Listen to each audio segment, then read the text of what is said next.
Assalamualaikum warahmatullahi wabarakatuh. Perkenalkan, nama saya Ardiansa Sembiring. Saya mahasiswa dari Universitas Pembangunan Pancaburi Medan. Di sini saya akan mereview film tentang Invictus. Film yang sangat banyak mengajarkan kita tentang kepemimpinan, antara lain sebagai berikut. Baiklah, kali ini saya akan berceritakan sedikit tentang film Invictus, yang artinya tak terkalahkan atau tak tertaklukkan. Bukan hanya sampai di situ, Invictus juga merupakan sebuah puisi terkenal oleh karya William Ernest Henley yang diangkat lagi di film ini, yang berisikan sebagai berikut.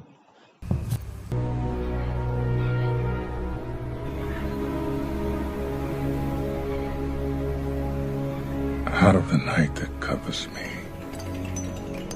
black as the pit from pole to pole, I thank whatever gods may be for my unconquerable soul.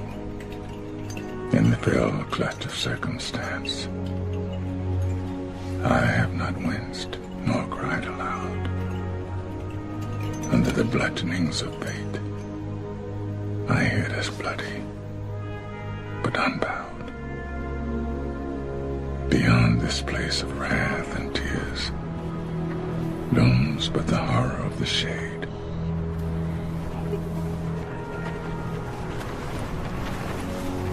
And yet the menace of the years binds and shall bind me unafraid. It matters not how straight the gate, how charged with punishment the scroll. I am the master of my fate.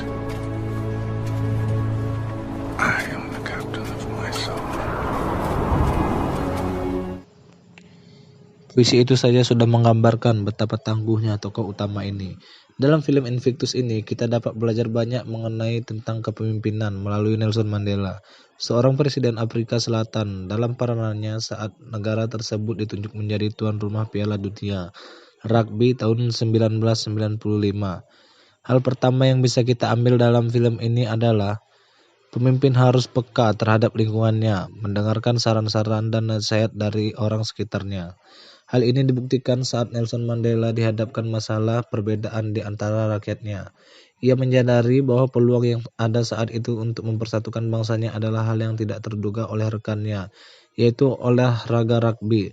Rekannya tersebut tidak sependapat dan memberinya saran, walaupun Nelson Mandela telah bulat pada keputusannya, tetapi dia tetap mendengarkan dan menghargai saran dari rekannya. Baiklah, yang kedua adalah pemimpin harus menjadi teladan dalam lingkungannya. Selama kepemimpinannya, Nelson Mandela menunjukkan karakter pemimpin sejati yang selalu memperhatikan apa dan siapa saja yang di sekitarnya. Ia bahkan berlatih menghafal nama para pemain tim rugby tersebut sebelum berjumpa secara langsung dengan mereka dan memberikan motivasi terhadap pemain tersebut.